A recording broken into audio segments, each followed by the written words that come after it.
Well, good afternoon. Welcome to this keynote session.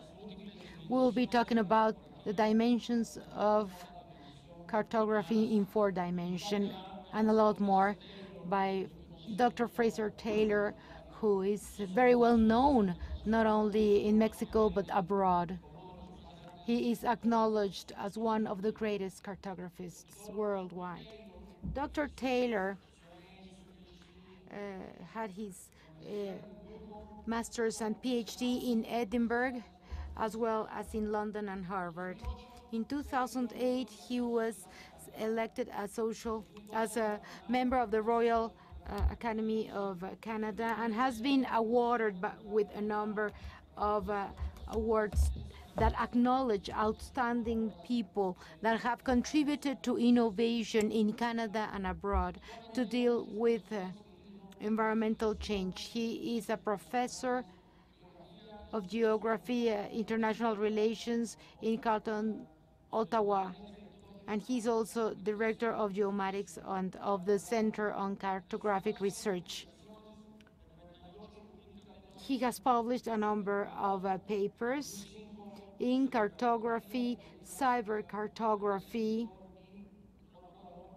He has been publisher as well, and he has published a reviewed version of developments in cyber cartography, applications and indigenous mapping. Dr. Taylor presided the advisory group for spatial infrastructure of the Arctic, and he has held a number of positions. He has been member of associations and chairman of the Union of Cartography and Topography for several years. He's also a member of the Cartography Africa, of the Cartographic Association worldwide, and he has been secretary and treasurer of the Canadian Association of African Studies, among many other things. With this broad resume, I may not leave you enough time for you to speak, but I wish to stress that in 1992, when the INEGI tried to modernize geography, and some of you may remember that time, Dr. Taylor was one of the foreign advisors who contributed to the effort of the INEGA. So he is an old friend of Mexico and INEGI. Let's welcome Dr. Taylor.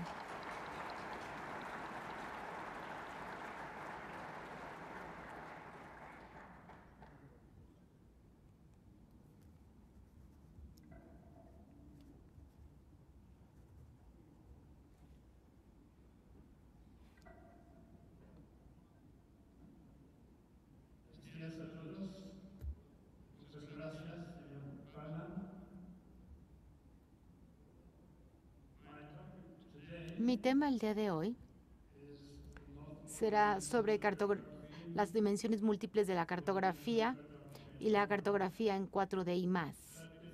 Pero antes de comenzar mi presentación esta tarde, me gustaría hacer algunas observaciones sobre el desarrollo de la cartografía y el procesamiento de información geográfica en México. Yo entré en contacto por primera vez en forma directa con el INEGI en el año 87, cuando la Asociación Cartográfica Internacional tuvo una reunión en Morelia. En aquel tiempo, el director de geografía, el señor Dushgari, que estuvo por aquí con nosotros el día de hoy, era vicepresidente de la ICA y jugaba un papel muy importante en la organización de la conferencia y para atraer la atención a los logros del INEGI en términos cartográficos en aquellos tiempos. Me llamó mucho la atención de los medios que utilizaba el INEGI para financiar, porque todo dependía del precio de la plata. La plata era un subproducto del proceso de mapeo y el comité de organización recibía el apoyo por parte de La Plata para el financiamiento de la conferencia.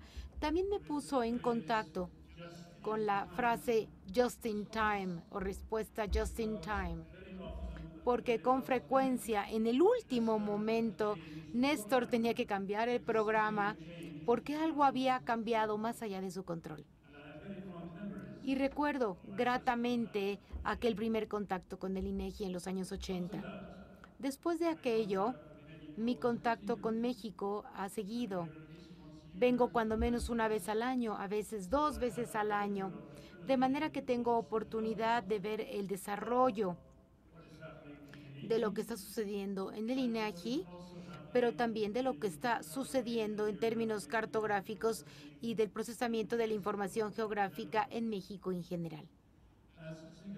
Como ya el señor Palma lo mencionó en mi presentación, yo estuve involucrado en la evaluación del proyecto de modernización de la geografía con INEGI, que si no mal recuerdo, costó unos 20 millones de dólares aproximadamente y fue un proyecto de gran envergadura para su tiempo.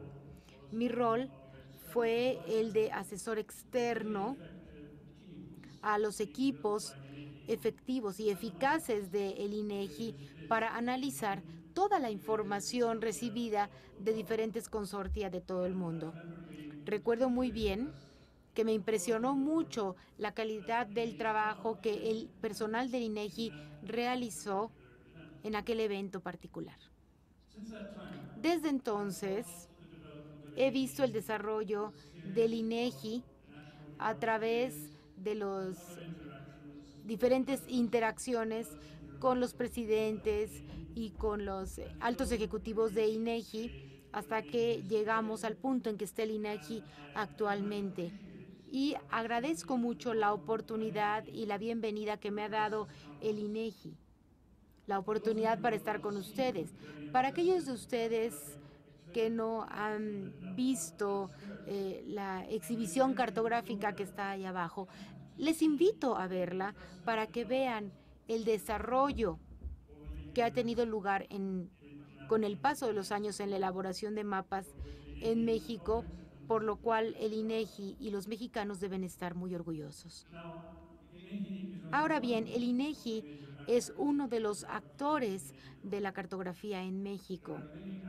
Hay muchos otros actores, algunos ya han hecho presentaciones durante estos días de conferencias. A nivel estatal me ha impresionado el trabajo que se ha realizado en Querétaro y también la iniciativa importante que se está llevando a cabo también en el estado de Puebla, que está avanzando a pasos agigantados.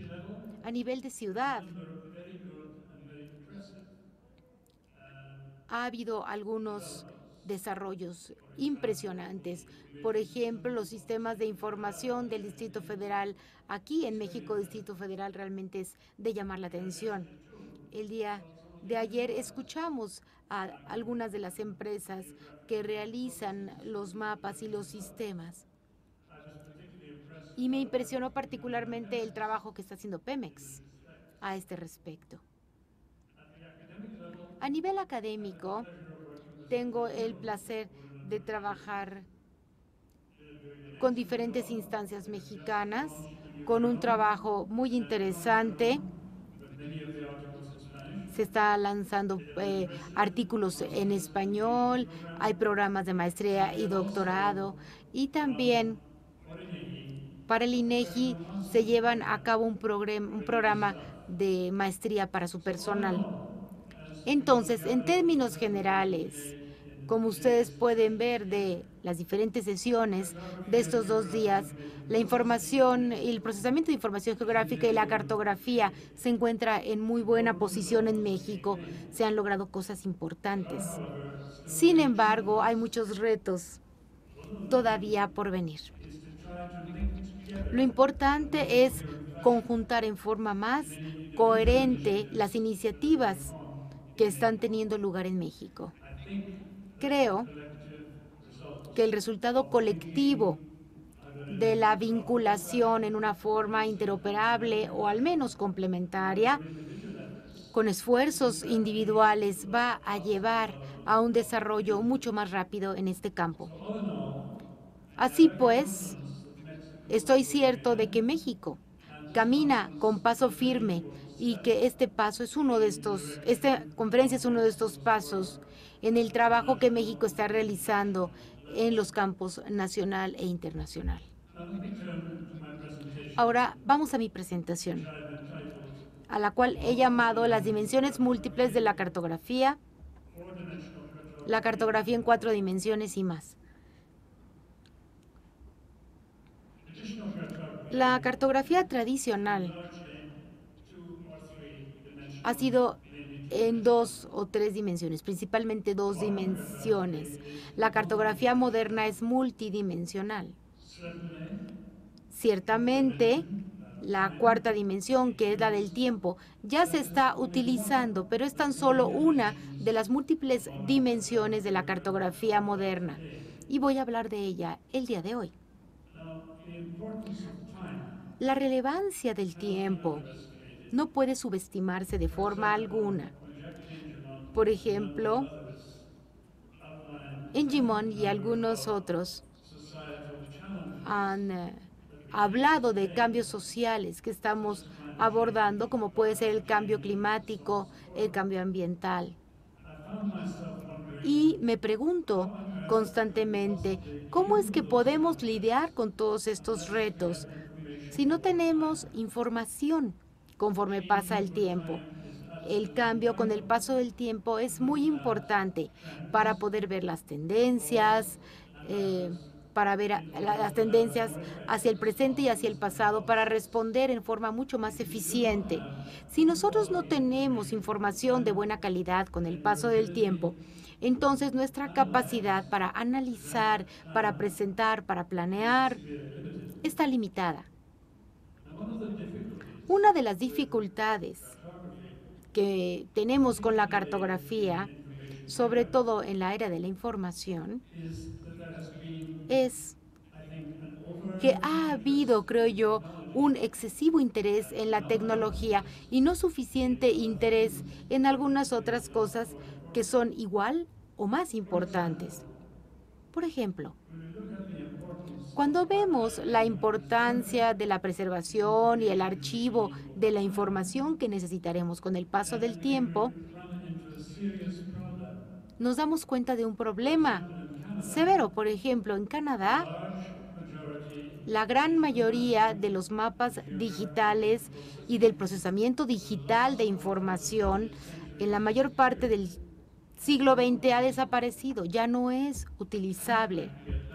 Puedo tener algunos mapas de la Edad Media, por ejemplo, en papel, en forma mucho más fácil de lo que puedo tener yo información útil a partir de las bases de datos de los 90 y de principios del siglo XXI. Y esto es porque la gente no está poniendo suficiente atención a la importancia del archivo en nuestros sistemas.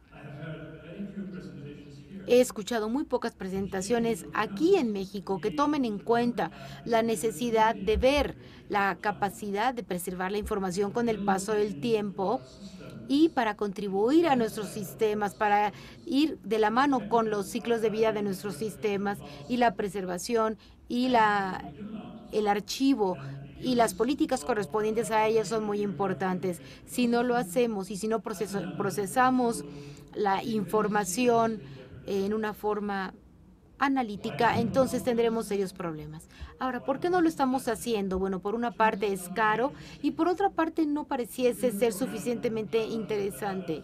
Los programas computacionales están cancelando las versiones antiguas y simplemente están implementándose las nuevas, olvidándose que en los pasados hay información relevante y como resultado muchas empresas importantes y muchas actividades importantes se han perdido con el paso del tiempo porque ya no podemos acceder a la información, ya sea por los cambios en la tecnología o porque la metadata no es adecuada o porque nadie se ha preocupado por archivar adecuadamente.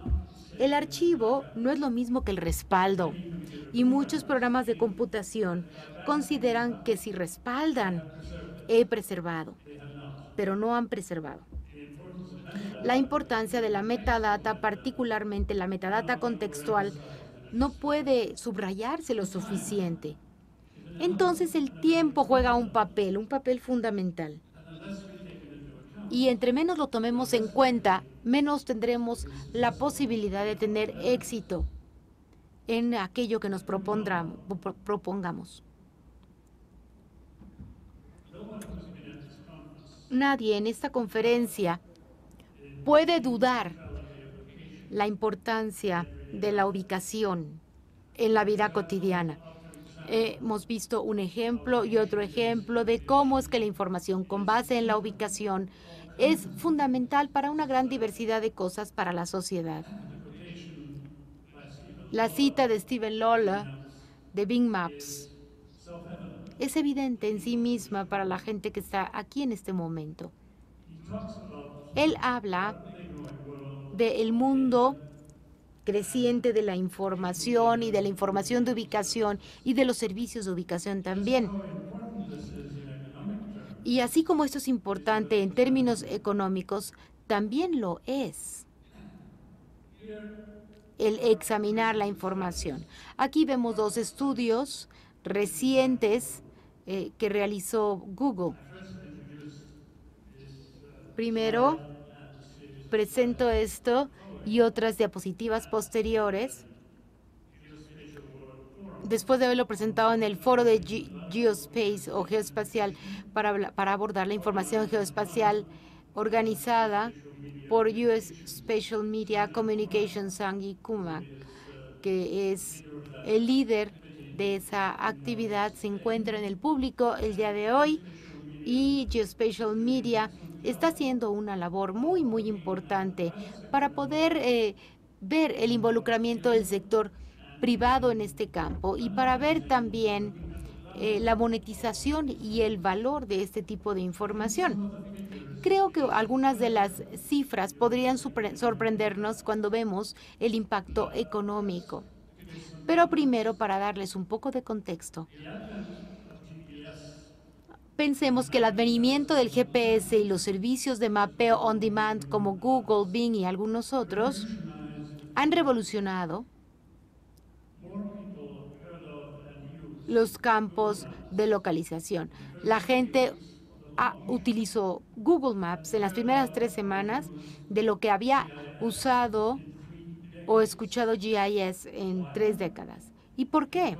Bueno, pues sencillamente porque ese ejercicio estaba permitiendo satisfacer una necesidad, en tanto que GIS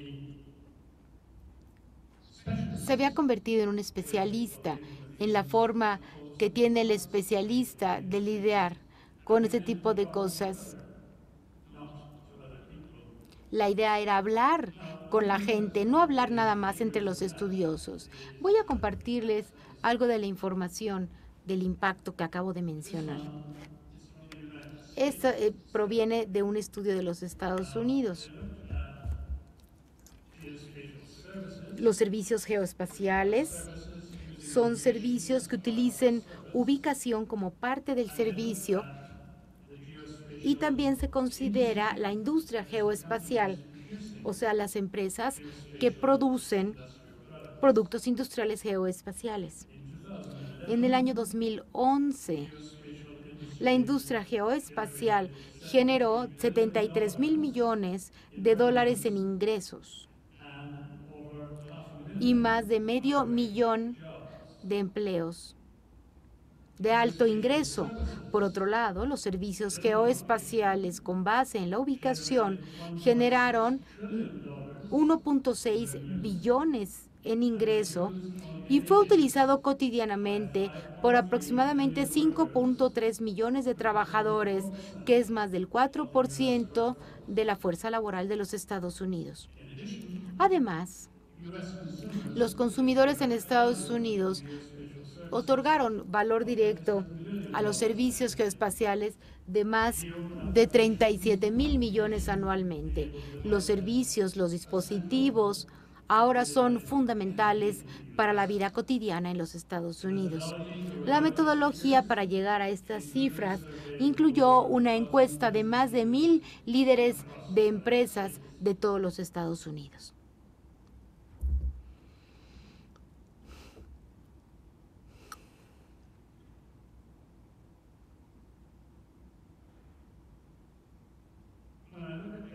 Cuando yo veo la información a nivel global,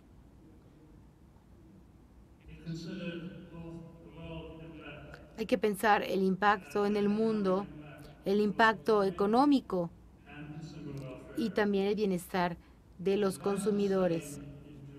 El estudio se dividió en 3 categorías: efectos directos, que son ingresos generados por las empresas, más valor agregado; efectos de consumidor, que son los beneficios para los consumidores, las empresas y el gobierno a partir del uso de los geoservicios; y también los efectos económicos más amplios, que tienen que ver con mejoras en la economía mediante ahorros y productos y servicios. Se cuantificó toda esta información y se trató de dar un valor. Los efectos directos: 150 a 270 mil millones en ingreso generado anualmente, 113 mil millones de valor agregado, lo cual es el equivalente a 0.2% del Producto Interno Bruto global. En aquel tiempo era 70 billones. Para lo que respecta a los efectos del consumidor, hay 2 ejemplos: el tiempo de viajes, el ahorro también de combustible, y por otro lado también aproximadamente 22 mil millones por año calculado en esto, así como la educación y la información con otros 12 mil millones. En términos económicos, hay ahorros y mejoras en eficiencia que no se capturaban en las transacciones de mercado y finanzas. GPS 10 mil millones, tiempo 17 mil millones y lo demás que ven ustedes en pantalla. Otro punto importante sobre los estudios de mercado es que se puede ver que el sector está creciendo con mucha rapidez, un 30% aproximadamente por año. Ese es el estimado. Entonces, esos estimados anuales pues ya no están muy actualizados.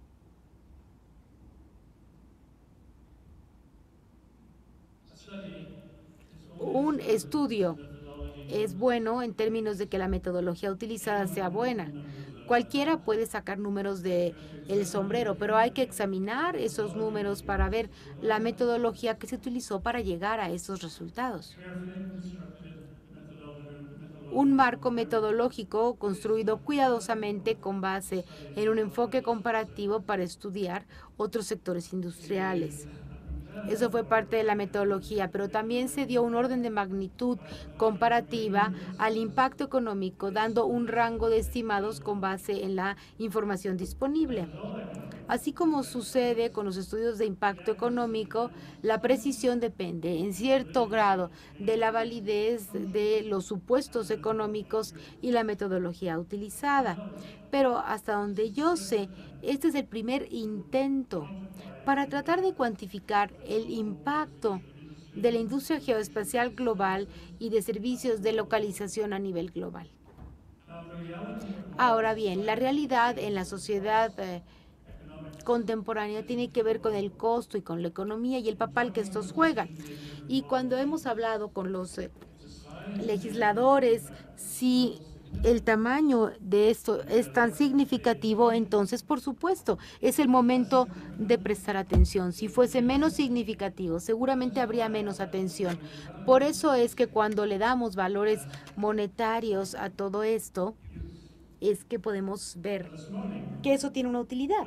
Esta mañana Vanessa Lawrence habló sobre resultados a escala local y habló de ahorros en cuanto a los contenidos en el Reino Unido, a diferentes niveles, por supuesto, y Ya sabemos que las políticas son locales. Si tenemos ejemplos locales de ahorros sustanciales, entonces esto puede a la larga tener un efecto en cómo la gente percibe el valor de lo que estamos haciendo.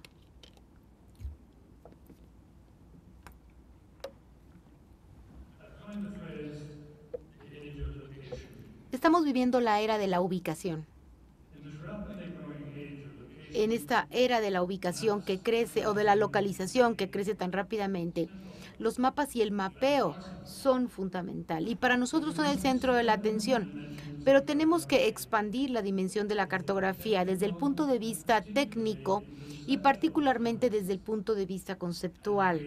Y debemos crear nuevos mapas multidimensionales y, por supuesto, crear nuevas aplicaciones. No es la tecnología lo que es más importante. La representación y el uso del tiempo es relativamente sencilla desde el punto de vista técnico. La cuarta dimensión, que es el tiempo, es necesaria, pero no es suficiente desde mi punto de vista. Necesitamos un mapeo y procesamiento de mapas más holístico, utilizando tecnología, pero no impulsado por la tecnología. Todo este ruido técnico es la parte más sencilla. Más bien la cuestión de los retos de integración y conceptuales son, por supuesto, mayores. Yo digo siempre que la cartografía debe ser parte central de la tecnología con base en la ubicación. De hecho, la cartografía es un servicio de localización si lo pensamos bien. Esta es una cita de mi amigo y colega David Shell del Open Geospace Consortium. Ahora es presidente emérito de la OGC. Y él dice, en forma muy interesante, que la tecnología geoespacial se ha convertido en propiedad del procesamiento de la información en sí misma, y sigue a un dominio tras otro dominio, como el aceite en una maquinaria, para tratar de ser parte integral junto con la ciencia y con los modelos de información que la impulsan. GIS ya no es un concepto focal. De hecho, hay actores que cada vez han tenido mayor interés en la información espacial. No me refiero a los participantes en un mercado tradicional geoespacial, sino me refiero a instituciones que representan a los diferentes dominios de la sociedad. En otras palabras,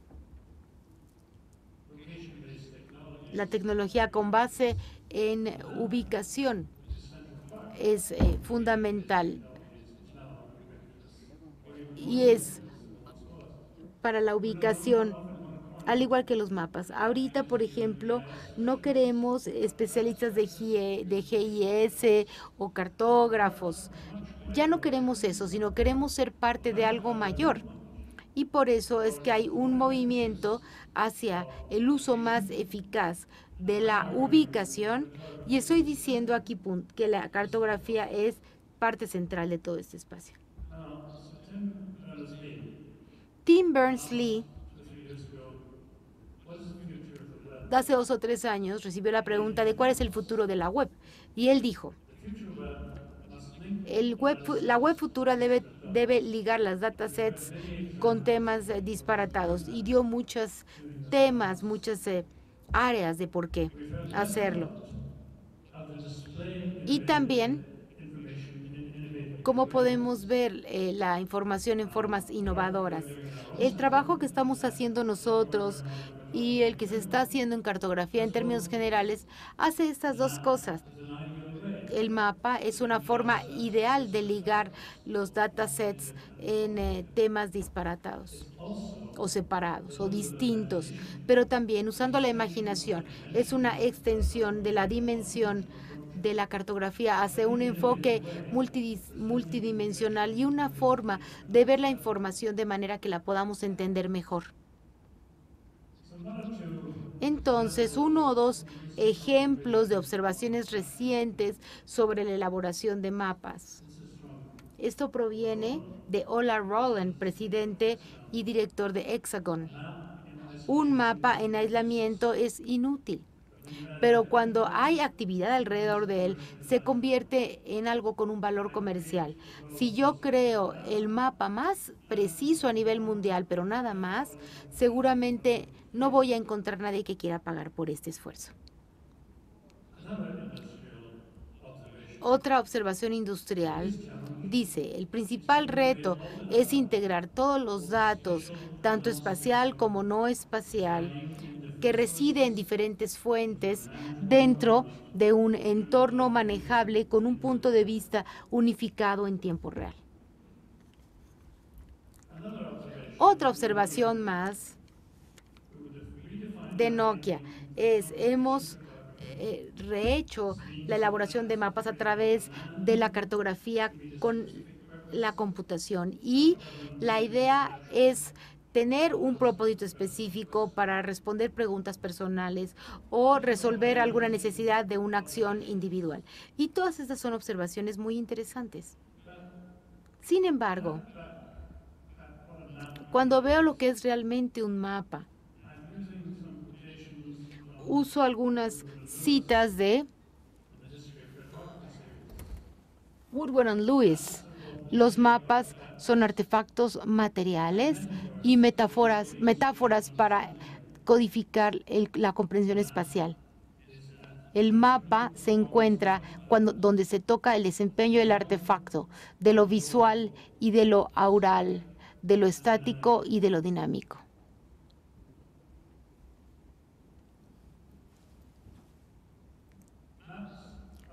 Los mapas no solamente son representaciones del mundo geográfico. Los mapas constituyen un sistema cognitivo porque nos dice cómo piensa la gente sobre el espacio y sobre su medio ambiente. También los mapas son parte de una cultura material, porque utilizamos los mapas como objetos materiales, pero también construyen en lo social. Están diseñados para contarnos historias, para impactar, para dar una perspectiva crítica de los diferentes acontecimientos. Ahora, Hartley y Woodward dicen que los tres son necesarios para poder entender la función o cómo funcionan las cosas dentro de la sociedad. Y el mapa como artefacto es únicamente una parte pequeñísima de la historia de la comunicación que tiene que ver con el espacio. Ahora, idealmente, cuando hablamos de cibercartografía, lo podemos definir en una forma sencilla. Es la aplicación del procesamiento de información geográfica para el análisis de temas de interés para la sociedad y el despliegue de resultados de manera que la gente pueda comprenderlos.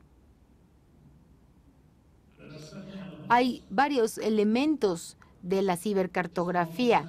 Es multisensorial porque usa la visión, el oído, el tacto, y tarde o temprano puede ser el olfato y el gusto. También usa formatos multimedia y nuevas tecnologías de telecomunicaciones como la web 2.0, los dispositivos móviles, entre otras.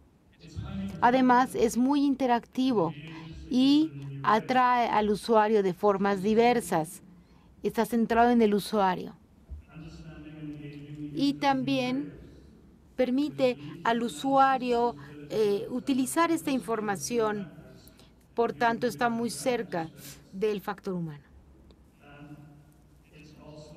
Asimismo, puede dar entretenimiento, como ya dijo Gardner, la importancia de los mapas como entretenimiento.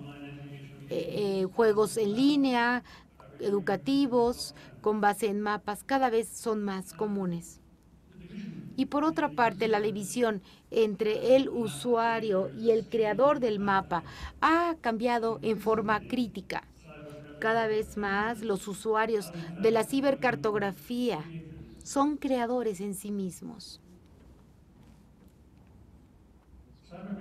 La cibercartografía no es un producto independiente como un mapa, sino es parte de un paquete analítico de información que incluye información cualitativa y cuantitativa.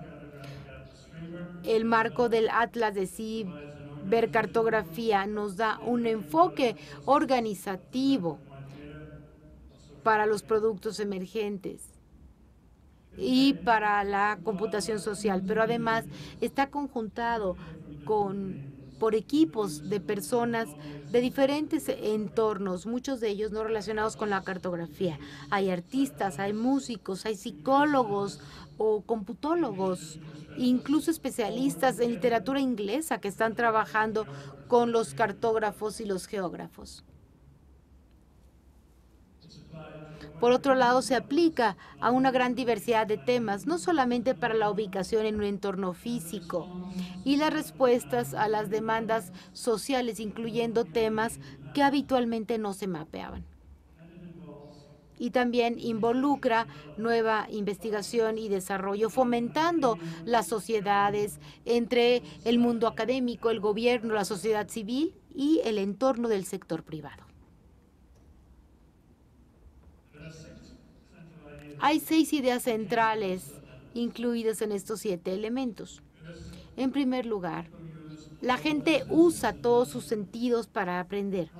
Por consiguiente, la cibercartografía crea representaciones que permiten a la gente usar todos los sentidos que quieran a través de los atlas de la cibercartografía. Pero también, por otra parte, la gente aprende diferentes formas y prefiere materiales de aprendizaje y lectura de diferentes formas. Por ejemplo, los atlas cibercartográficos permiten a la gente aprender con diferentes estilos y la misma información se presenta en formatos múltiples. Algunas personas son fanáticas de los mapas, otros no. A algunos les gustan los videos, a algunas personas les gusta escuchar historias. A algunas personas, por ejemplo, les gusta combinar diferentes tipos de estilos de aprendizaje y presentamos la información de manera que se puede elegir qué método se desea o qué combinación de métodos se desea.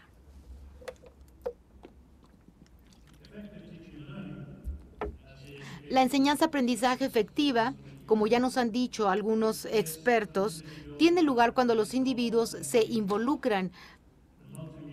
Además, la multimedia y el enfoque interactivo utilizado en los atlas cibercartográficos facilitan estas interacciones. La gente, por otro lado, necesita el poder para crear sus propias historias, sus propias narrativas, sus propias formas de ver las cosas. Esto es parte de la revolución de computación social.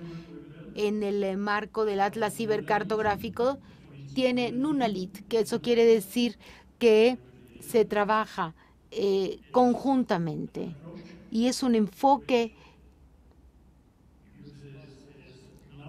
en donde no se basa todo en esquemas, no se basa todo en bases de datos, sino que el objetivo es poder incorporar diferentes tipos de información, independientemente de qué tipo de información se trate, ya sea un video, voz, un mapa, un libro o un texto. Y sobre todas las cosas, es una forma de alinear a la gente, de atraerla para que contribuya también. Todo lo que se tiene que hacer para utilizar un atlas cibercartográfico es oprimir un botón en el teclado. No se necesita ser un especialista en información cartográfica y lo descubrimos en un taller que realizamos en el norte con 3 chiquillos que estaban cerca de la sala y nos preguntaron qué están haciendo. Ellos dijeron, nosotros queremos poner nuestro lago ahí. Dicen, bueno, un lago donde nosotros pescamos, le llamamos el lago Dead Dog. Entonces, estos chicos en 15 minutos aprendieron a usar el sistema y a un estudiante universitario le hubiera tomado más tiempo, se los puedo asegurar. Así pues, ellos pusieron su información directamente, sin ser especialistas en el campo. Y si nosotros no permitimos, particularmente en la cibercartografía, que vaya más allá de los especialistas, no vamos a poder satisfacer las necesidades presentes y futuras.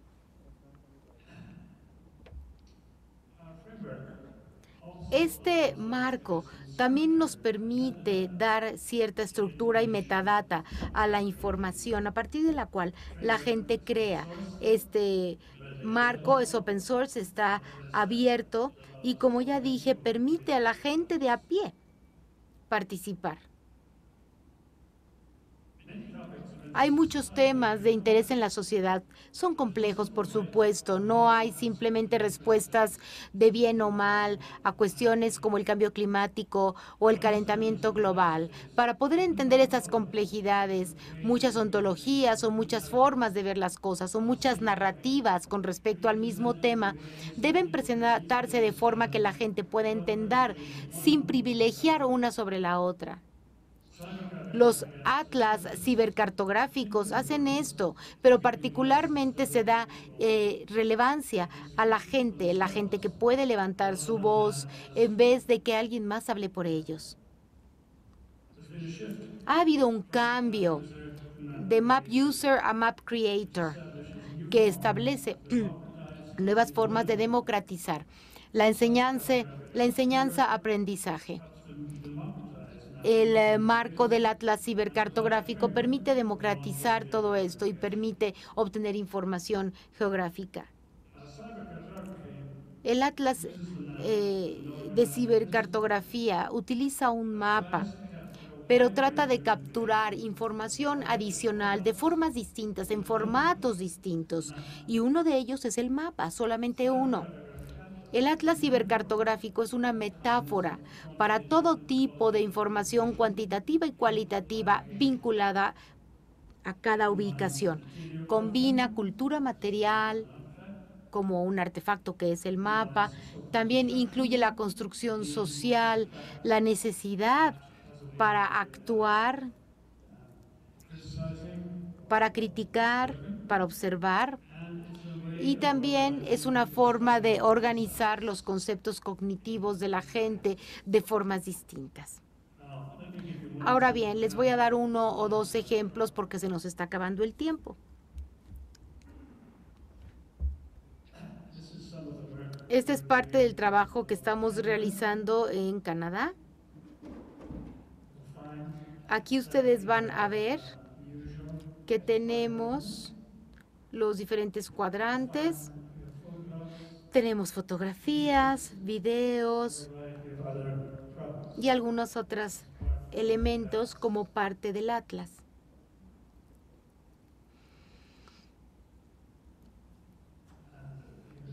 Aquí tenemos información adicional que se ha incorporado al atlas.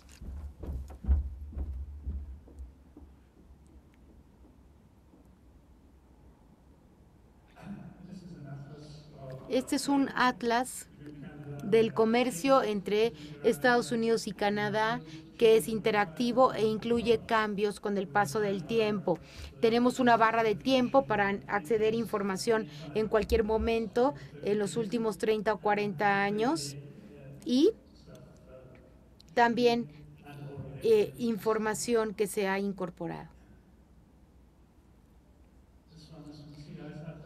Aquí tenemos información adicional, tenemos exploración a la Antártida, aquí utilizamos sonido y tiempo para ver el cambio en las imágenes con el paso del tiempo, conforme cambia el mapa, cambia el texto, cambia todas las diferentes informaciones con las que contamos.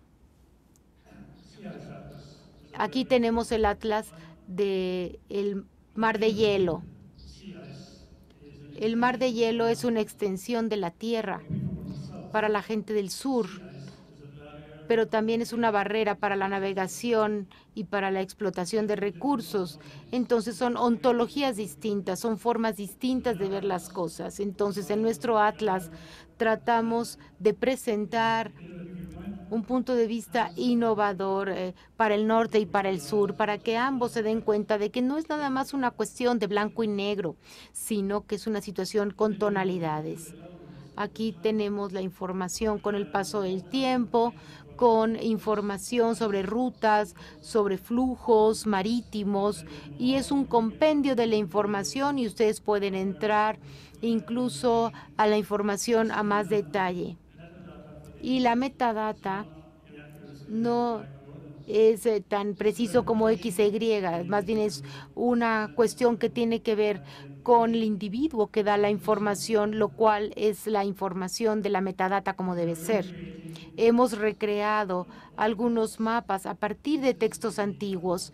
Este es el atlas del lago Hurón, que se toma de la información de los viajeros, se toma la información de los diarios, se ven las rutas para ver a partir de esa información y de la información actual. Aquí estamos trabajando con un atlas de nombres de lugares que permite a la gente ir en un campo, guardar información y subirla directamente al sistema. Los nombres de los sitios es para reclamar la herencia, para apoyar la herencia, porque hay gente que está buscando que los nombres vuelvan a los originales. Tengo un par de comentarios adicionales. La importancia de tener una comunicación efectiva. Tenemos que hablar a la gente en un idioma que entienda, no en términos técnicos. Y ya se mencionó esta mañana la ubicación, el sitio, no información geoespacial y procesamiento, GIS, y toda la jerga técnica. No, hay que hablar con palabras sencillas. Me disculpo, pero les voy a contar un chiste. ¿Qué pasa cuando cruzan un especialista de mapas y un mafioso? La respuesta es una cosa que no se entiende. O sea, no nos comunicamos efectivamente porque estamos utilizando idioma que la gente no entiende, palabras que no entiende, como uno y otro de mi chiste. Entonces, la gente no entiende estos términos técnicos, tienen que entender su propio idioma. Pero también tenemos que pensar que el cambio es rápido. Somos buenos para lidiar con los cambios técnicos, tecnológicos, pero no somos tan buenos para lidiar con los cambios sociales. Y esta es una cita del señor Gupta, de Arup Das Gupta. El año de 2013 es importante, debemos cumplir con las necesidades. En conclusión, las nuevas y múltiples dimensiones de la cartografía van más allá de las dimensiones y son mucho más que la tecnología. Necesitamos incluir nuevas dimensiones conceptuales en una forma mucho más holística. La importancia de los mapas y de los mapeos nunca ha sido tan relevante como ahora. La cartografía está en el presente y en el futuro, y los mapas están en todos lados y están satisfaciendo las necesidades individuales y sociales en formas inimaginables. Damas y caballeros, muchas gracias por su atención.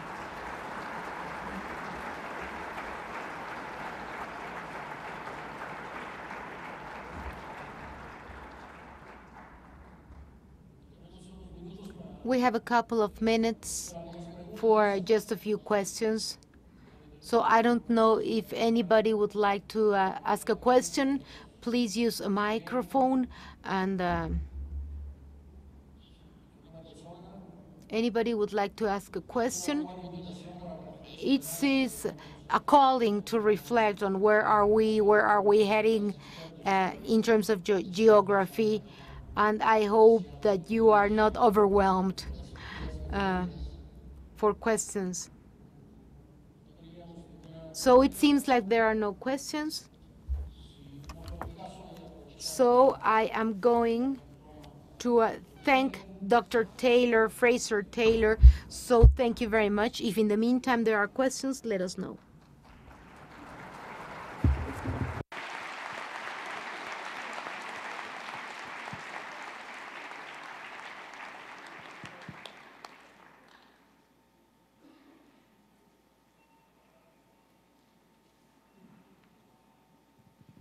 Muchas gracias a todos.